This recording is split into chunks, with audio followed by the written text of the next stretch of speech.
everyone. The first video that I put out was on layered existentialism, the beginning. In this video, which is going to be chapter 1, the 4 layers of self, it's going to be on the framework that is attached with layered existentialism. Just briefly, a reminder or refresher on what layered existentialism is.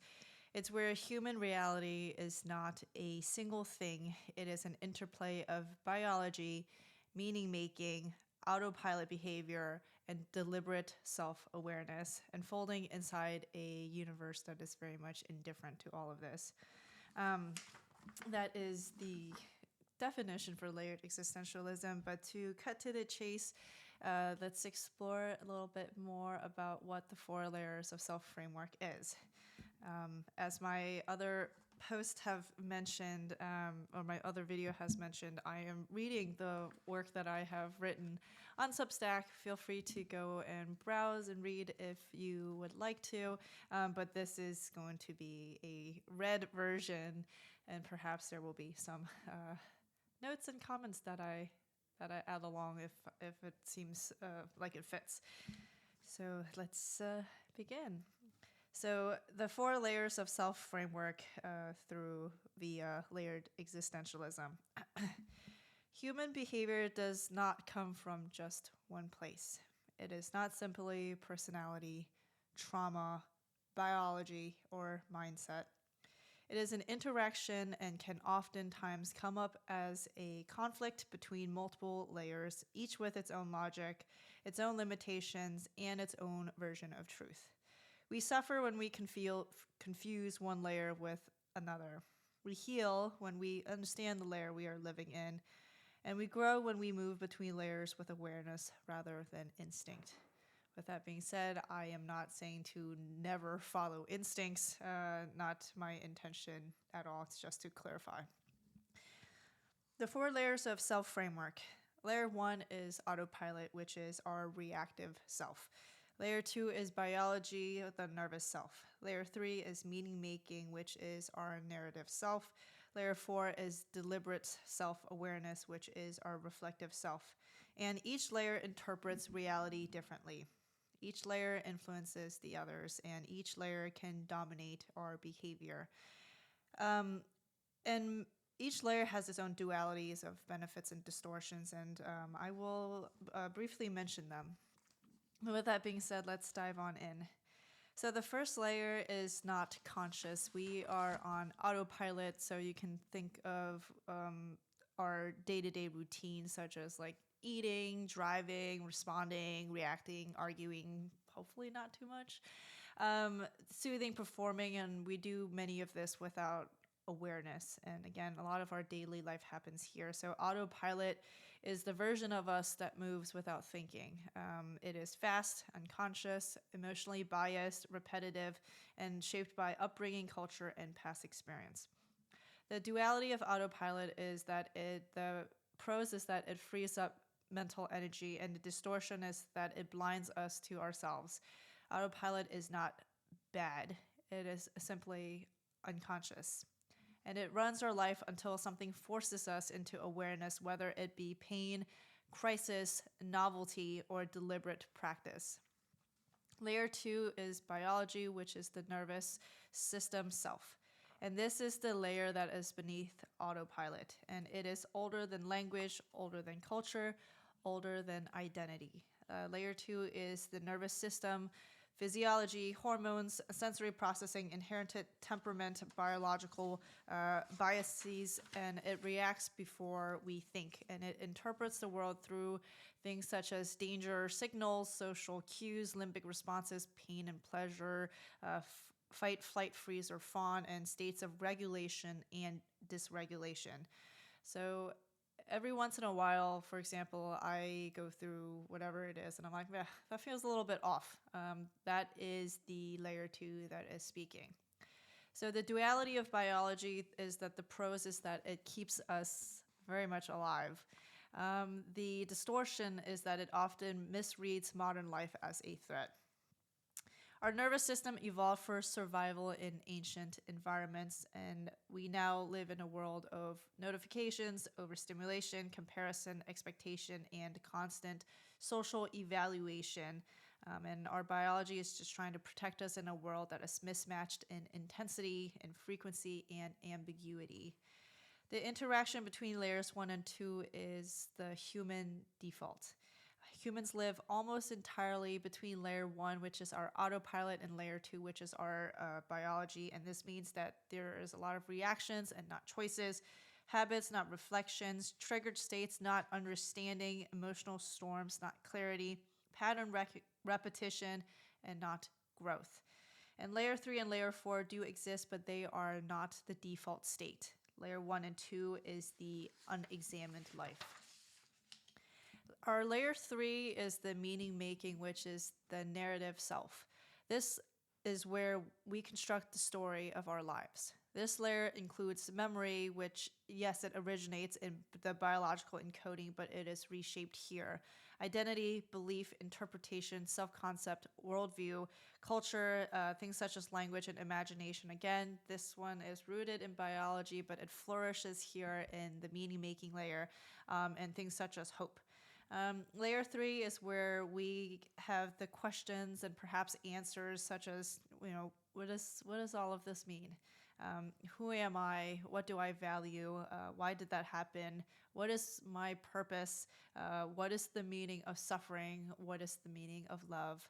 And meaning making organizes chaos into coherence. The duality of meaning making is that the pros is that it gives structure, hope, and a sense of self, but the distortion is that it can become delusional, itself being distortion or self-deception. So layer 3 rewrites the memory. It protects our ego, justifies harmful patterns, creates stories that feel true but may not be, and determines which experience becomes trauma or growth. Meaning is powerful, it's fragile, and invented. And this layer is the bridge between biology and awareness. The last layer is layer 4, which is deliberate self-awareness, which is our reflective self.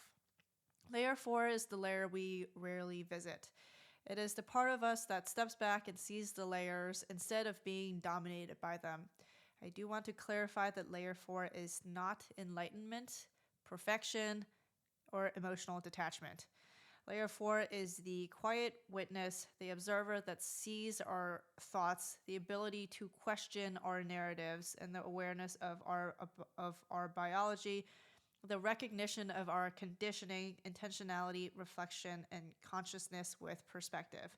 It is the moment we realize things such as, oh, I'm a little triggered right now, but I don't have to act on it. This meaning I gave this situation might not be true. This reaction is old, not about this moment. My nervous system is dysregulated, and I need to regulate before I interpret the data that is presented in front of me. And I am creating my reality through interpretation. Layer 4 is not a constant state. It appears like opening and closing a window. It requires effort, safety, maturity, and humility. The duality of awareness is that the great thing about it is it's the freedom from automatic suffering. But the distortion is that awareness can destabilize our sense of self, and that very much truth can be very heavy. Awareness is liberating. It is also burdensome and a responsibility. These layers aren't separate systems in the brain, nor do they exist independently, so we kind of swim fluidly between each layer. They are analytic distinctions, ways of observing patterns in a single integrated human system. These layers are not rigid compartments. They bleed into one another like two clouds merging together. Memory begins as biological imprint, which is layer 2, but is rewritten by story, which is layer 3. Language is learned through conditioned response, layer 1, yet becomes the vessel for meaning and reflection. Imagination draws from sensory biology, but constructs entire worlds of narratives and possibility. This permeability is not a flaw in the map, but territory itself. Humans never stay in one layer permanently. We shift layers or are in two or more depending on things such as stress, relationship, sleep, trauma, environment, culture, maturity, emotional triggers, and life events. So, for example, someone can be in layer 4 while journaling. They could be in layer 3 where they're reflecting on things such as love, layer 2 during conflict, or layer 1 while scrolling on their phones. Growth is not ascending permanently to layer 4. Growth is the ability to move between layers intentionally and appropriately. And why the layers matter is that the common mechanism of human conflict, whether it be internal or external, arises from a layer mismatch. So, for example, a layer 2 response, such as fear, can be interpreted with layer 3, meaning I am not lovable. Layer 1 autopilot pattern being mistaken for layer 4 awareness, which is I'm just being honest.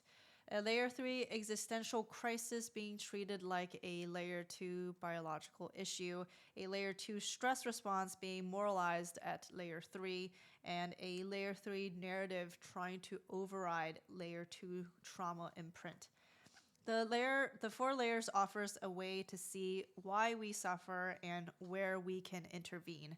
This can give us a map of our inner world. The purpose of the 4 layers of self in layered existentialism is this model is not for self-help. This is not therapy, it's not diagnosis, it is an existential structure that reveals things such as why sometimes us as humans, we feel lost. Why experience contradicts itself, why we can feel 2 things at once, why memory is unreliable, why we repeat patterns, why we misinterpret each other, why we confuse biology with meaning, why we seek purpose, and why awareness feels painful, why suffering sometimes deepens the self. The 4 layers can be understood as an operating system for human experience.